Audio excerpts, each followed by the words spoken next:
All right. So I want to make it very clear um, that I'm very happy that you folks who have been attending because it shows me that you're serious. It shows me you really want to get this done.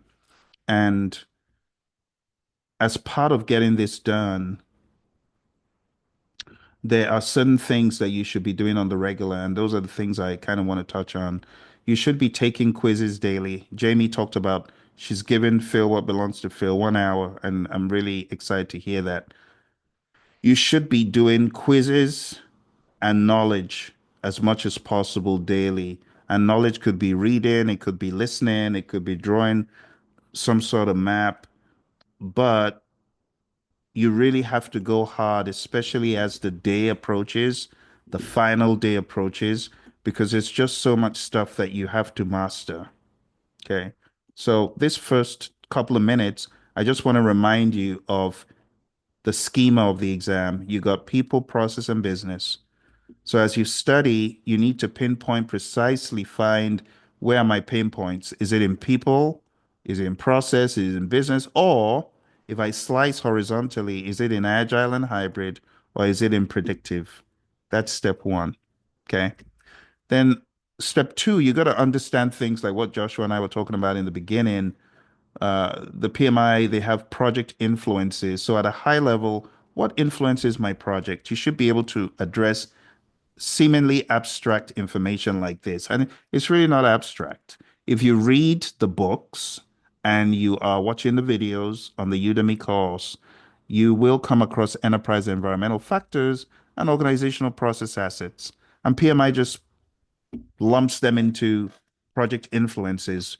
So understanding stuff like this at that level, you should be comfortable with it as a base. You should also be comfortable with what is the difference between leadership and management. These are also some of the videos in the Udemy course that I'm hoping you've come across. If anybody asks you, what's the difference? Can you really go this deep and say management is relying on control?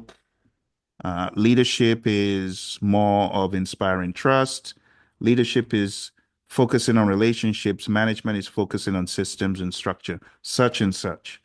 You should feel comfortable with this. Or shifting gears to say, okay, management is all about focusing on near-term goals. Leadership is focusing on long-range vision. Management is focusing on the bottom line. Leadership is focusing on the horizon. You should be comfortable with talk about leadership, leadership styles, and words that talk about leadership, like laissez-faire just means the leader has a hands-off approach. Transactional, the leader is wheeling and dealing individually. Well, let me strike a deal with Jamie. I know that she likes this as rewards. Let me strike a deal with Mark. He likes that. Let me strike a deal with Joshua. He likes this other thing. So you're managing by exception. You're making exceptions. There's no rule like one size fits all. Servant leadership is all about putting others first, making sure that you're serving the people. Transformational leadership is inspirational, motivation, encouragement, innovation, and creativity. Some people would refer to the likes of Steve Jobs. Charismatic leadership, the ability to inspire, high energy, self-confident, and interactional is a combination of transactional, transformational, charismatic, just knowing a little bit, not a whole lot, but at a high level, like in this list, if I was going to tell you the ones PMI are most likely to train, to ask you about the four, it would definitely be the top three and the second to the last, the charismatic. Those, I mean, transformational speaks for itself as well, but laissez-faire, transactional, servant leader, charismatic, at least those ones, you should be comfortable hearing those terms. So when you're going through your book, your immersion book, pay close attention to this kind of thinking. We went really hard in the leadership section. So for the people domain, let me remind you, for the people domain, you have to be on point when it comes to building a team, defining ground rules, leading a team, building a shared understanding, ensuring everyone is adequately trained, team members and stakeholders, mentoring relevant stakeholders, empowering team members and stakeholders, engaging and supporting virtual teams, collaborating with stakeholders, addressing and removing impediments, obstacles, and blockers, supporting team performance, promoting team performance with EI. Remember what EI is? The ability for you to bridle your emotions and the ability for you to influence the emotions of others positively and negotiating project agreements. So this is the people domain. We did this in week one. Okay. Week two, we then went into the process domain. And in the process domain, there's certain things that I mentioned. I talked about the 49 processes, and I gave you a challenge that you needed to know this table. I'm so serious. You have to. You have to grind out this table, and then you have to be able to explain like what should come next. Like if I just say acquire resources, you should be able to tell me, give me some ideas of what should come before that, what should come after that. Looking horizontally, you should know where you are in each knowledge area. Like if you look at acquire resources, what should have come before that in resource management? Or if I look at develop project management plan, what should have come before that in integration? Or if I talk about developing the project charter, what should have come before that? It's not on this chart, but you should know. You should. Can someone chat into me? Put it in the chat. What comes before developing a project charter? Does anyone remember? These are things in your books. They're in the purple book, the Project Management Essentials book that you have a PDF download, which you're supposed to explore. Like if you don't feel comfortable with the process domain, the purple book is a good one. The immersion book is very good for hybridized understanding. But what comes before? So the stakeholder register comes after developing the charter because you need to be authorized to manage the project first, and then you go down here. So very good guess, but this comes after. What comes before that's not on this map? So let me give you the pointers. What comes before this is a business case and a benefits management plan. This is buried in the book somewhere. But these are things you should be aware of. The business case is pretty much the why behind the project, why are we doing it, and the benefits management plan tracks benefits. So I need you to really look at this and ask questions and think and be all over it to say, okay, monitor risk. What comes before we monitor risk? Well, we should have done all of these, and you should be able to explain all of these and then this. Okay? Because the exam is very unpredictable. Sometimes the questions are wild and deep and other times they are not. So on week two, we went into all this stuff. We also went into the logic. Remember, I was showing you the flows. I said you get a project charter, then you identify stakeholders, then you develop the plan, then you execute the work, then the work gets sent to the conveyor belt for check-in. You control quality, you make sure your customer approves, and then ultimately you can close out a project or the phase in a project. We talked about all this. So I need you to go back to that video, watch it again. It's going to help you because part of doing well on this exam is being all over the different domains. You got to know your domains very well. And the process domain is it can be looked at as rather problematic. And the reason why it's problematic is this thing, right?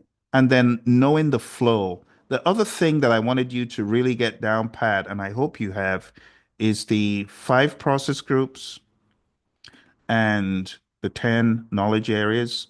And Scrum, of course, Scrum, as you've seen, the 353, this thing on the screen. Okay. And then week two, we went over the 17 things that you need to know for your process domain to be solid.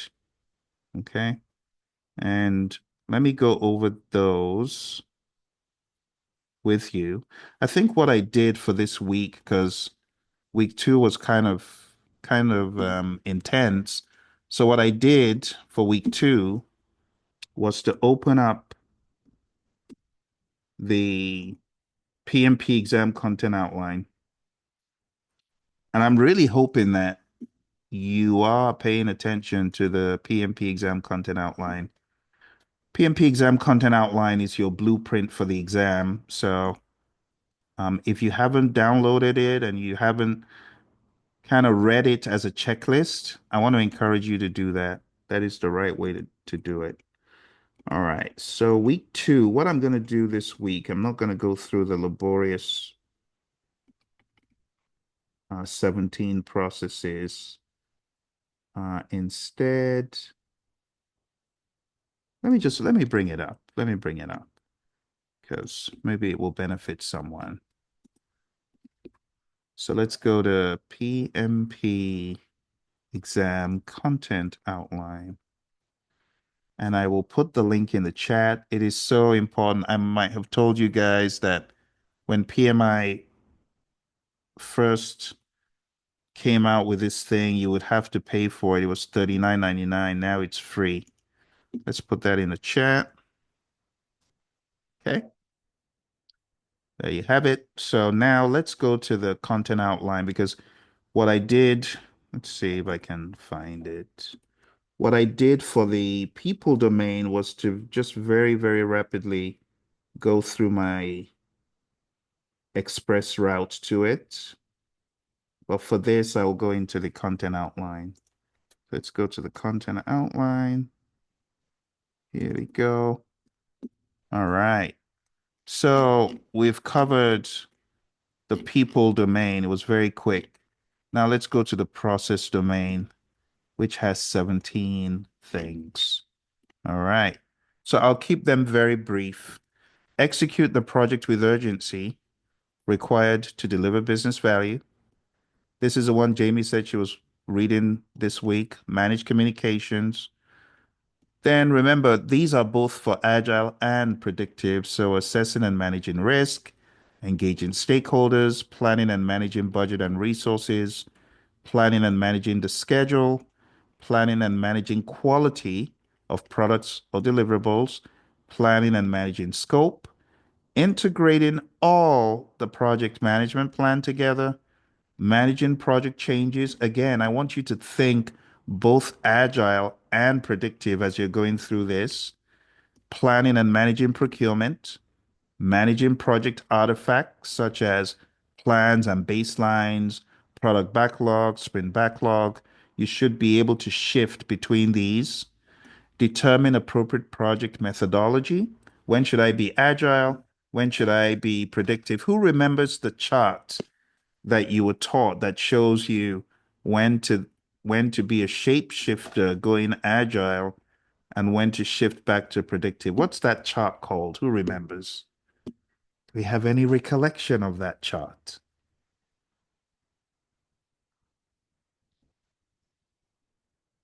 Fantastic. Well done, Joshua. I'm glad you remember that. That's the Stacy model. There you go.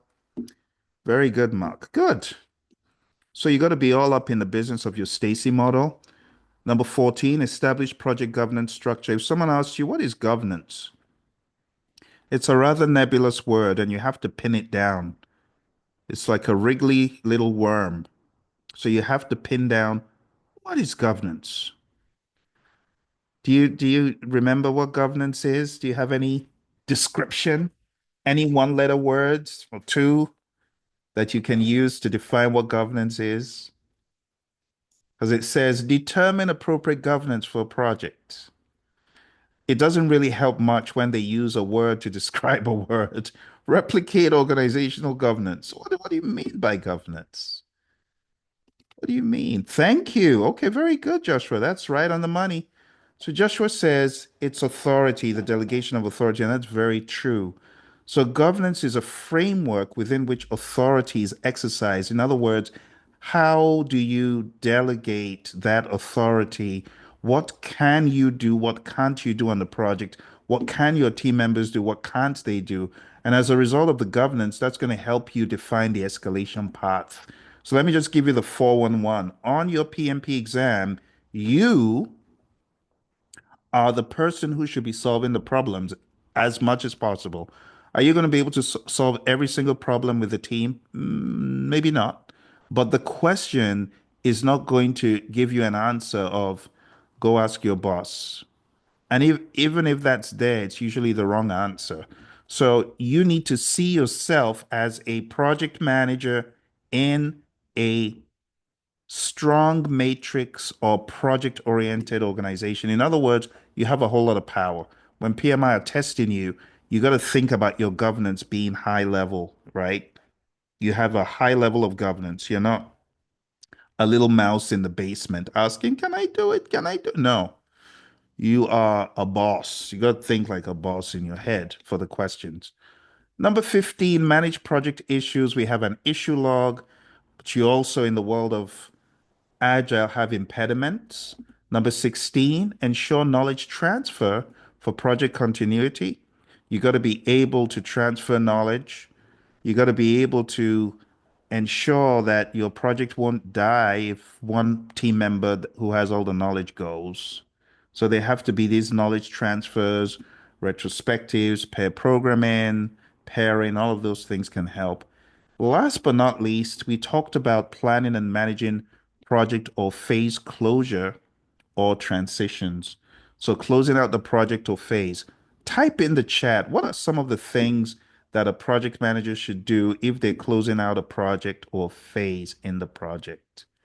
Just some random things that come to your mind of what a PM should be doing. Any ideas?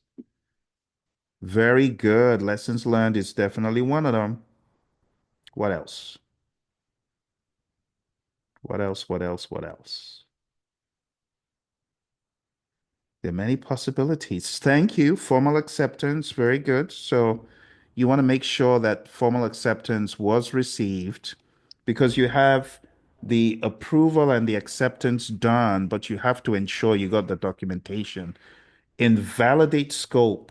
This is where you have the customer accepting the product, service, or result, but they may not have signed the deliverable acceptance forms.